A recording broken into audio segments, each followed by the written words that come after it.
My name is Jeff DiMaio. I'm CEO of Tetramer Technologies.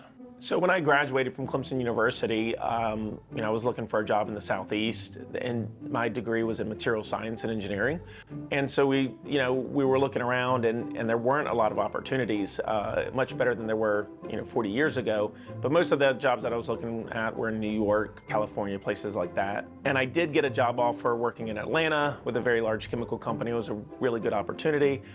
But Tetramer Technologies had recently started up, and there was 2 employees. No one was full-time yet. And I really had this opportunity to work at the company, and it was just a question of, do I want to try out this entrepreneurship thing, or do I want to just jump into big business and ride that corporate ladder? So it was kind of a hard decision, but at the end of the day, we looked at it and said, I have 2 years of funding, and when this doesn't work out and we've done our best and the company goes out of business, I'll have a nice byline on my resume and I'll keep on moving. And so we made that jump.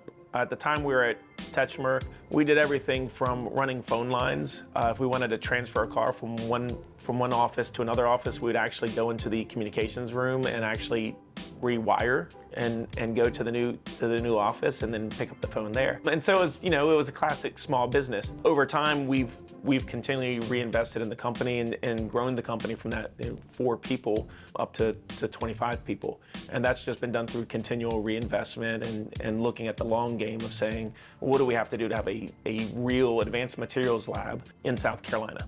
Tetramer Technologies develops advanced materials for industrial and government customers. So that may involve developing a new material, or that may involve taking an existing material and improving upon that. We do everything from molecular development to process research. So we've worked on everything from developing fuel cell membranes. So these are polymers that are used in the hydrogen infrastructure. So those materials can be used to develop hydrogen from water, or they can be used to actually run hydrogen-powered cars or battery backup systems. We've also done work with piezoelectric materials, which are materials that create electricity when they are mechanically stretched. We've developed low-calorie fat replacers with one customer. So that involves developing a fat that's not bioabsorbable. And so you can buy that on the shelf right now in different ice cream and chocolate products. And then we've done a lot of work in the Department of Defense side. So there we've developed components for fiber laser weapon systems. We've currently have a contract working on decontaminating chemical weapons. So instead of soldier suit absorbing chemical weapons and protecting the soldier, it actually converts the chemical weapon into a non-toxic substance. So when a customer comes to us, they have a product or they want to develop a product that's differentiated by the materials that are used in it. And so that might be they have a coating that repels water and they want to develop a better coating, and that's what will cause the customer to use that product.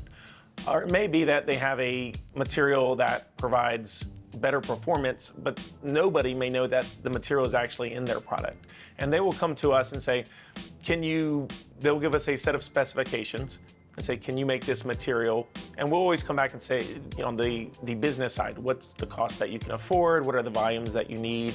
So that we can make sure that our solution actually solves the problem technically, but also solves the problem on the business side. And we'll take that material, develop in the labs, and take that all the way through production to figure out how do we scale this up, where can we scale it up, and all the way to serving even the vendor role to that end customer.